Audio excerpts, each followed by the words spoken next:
La lithothérapie, est-ce que cela peut servir? Ça dépend de pourquoi tu les utilises. Les pierres ont une certaine énergie. Elles ont une efficacité en fonction de ce que tu peux rechercher. Cependant, que font la plupart des gens quand ils ne se sentent pas bien? Bon, il y en a, ils espèrent que ça va aller mieux comme ça, du jour au lendemain. Voilà, une grande partie de la population.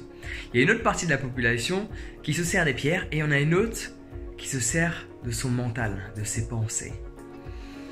Également, on peut utiliser son corps, effectuer différents mouvements pour mieux se sentir par la suite. Utiliser les pierres, ça peut être utile, mais pas en premier abord. Parce que peut-être ça va t'aider, peut-être tu vas mieux te sentir, mais toutes les astuces les plus simples comme ça, oh tu mets des pierres sur toi, tu iras mieux. Vraiment? Non. Tu devrais apprendre à contrôler toutes tes pensées, parce que si tu te sens pas bien à l'heure actuelle, c'est pas parce que tu es dans cet environnement, c'est pas à cause de cette personne-là, c'est pas à cause du système, c'est à cause de toi et tes propres pensées que tu n'arrives pas à contrôler et à diriger dans la direction souhaitée. Le jour où tu prends conscience que c'est toi qui crée ta réalité, que personne ne va faire en sorte que tu te sentes bien, que personne ne va faire en sorte que tu te sentes mal à l'aise, malheureux, c'est toi qui le dessines, à travers tes propres pensées. Où est-ce que tu déplaces ton attention? Alors c'est vrai que apprendre à méditer demande un peu plus de volonté, de courage et de persévérance que d'aller dans un magasin de pierres et de demander au vendeur ou à la vendeuse « S'il vous plaît, j'ai mal, vous avez une pierre pour moi ?» C'est vrai que c'est plus simple. C'est vrai que moi aussi j'aimerais bien que ça fonctionne. Oui, les pierres ont un intérêt, j'adore porter de l'onyx sur moi pour différentes raisons que je ne vais pas exprimer dans cette vidéo parce que là n'est pas le sujet que je cherche à exprimer.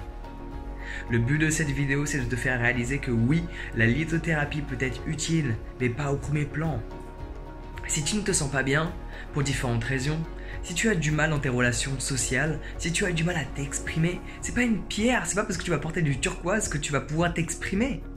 Non, c'est le fait que tu vas pratiquer, c'est le fait que tu vas sortir de ta zone de confort, que tu vas aller vers l'inconnu, que tu vas faire toutes ces choses dont tu as peur, et là, à ce moment-là, tu vas pouvoir t'exprimer parce que tu auras affronté toutes ces peurs pour enfin réaliser qu'elles ne sont qu'une pure illusion de ton mental. Et que c'est toi qui as créé cette illusion à travers tes propres pensées, que maintenant, tu as le pouvoir de switcher parce que tu as pratiqué et tu as réalisé que tu en étais capable, avec une simple volonté de changer, parce que tu t'es questionné. Donc oui, la lithothérapie peut être utile. J'utilise des pierres. Mais j'utilise des pierres une fois que je me sens bien. Je n'attends pas des pierres qu'elles m'aident à me sentir bien. Et là est un gros problème dans cette société, ou du moins je pense dans le milieu du yoga, de la spiritualité, de la méditation. Beaucoup de personnes attendent des pierres qu'elles changent leur vie. Une pierre ne changera jamais ta vie. Il y a une seule personne qui va la changer. C'est toi. Personne d'autre. C'est toi qui vas changer ta vie.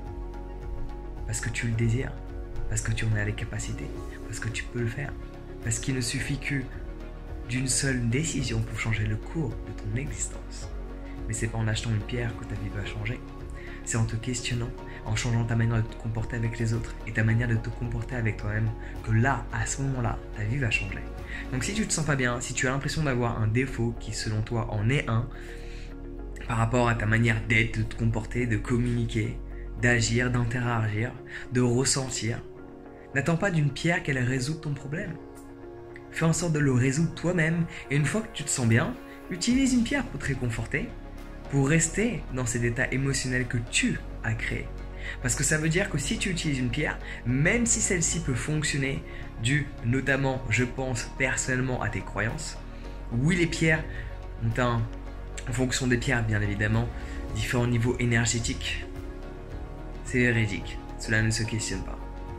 Mais si tu mets ta situation émotionnelle, ta situation mentale, ta situation physique entre les mains d'une pierre, où est ton pouvoir personnel?